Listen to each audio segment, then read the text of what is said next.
Ofisi ya Mkuu wa Mkoa wa Ruvuma inapenda kutoa taarifa rasmi kwa umma kuhusu upotoshaji unaoendelea kusambazwa kupitia mitandao ya kijamii unaodai kuwepo kwa shule ya msingi iitwayo Madaba yenye changamoto kubwa ya miundombinu. Taarifa hizo hazina ukweli wowote na zimelenga kuchafua taswira ya serikali na kuleta taharuki kwa wananchi. Shule hiyo haipo kwenye orodha ya shule zilizosajiliwa katika halmashauri ya wilaya ya Madaba na wala haijawahi kuwepo. Hata hivyo, press release ya awali ilishafanyika.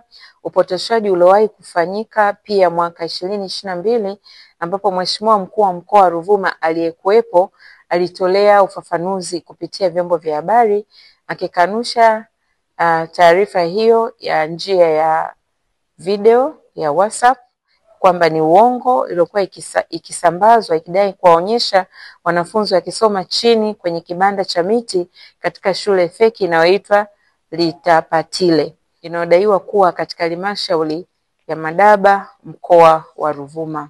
Ndugu waandishi wa habari, hivyo kutokana na ukweli huo kwamba shule hii haipo katika mkoa wa Ruvuma, ofisi ya Mkuu wa Mkoa wa Ruvuma inawakumbusha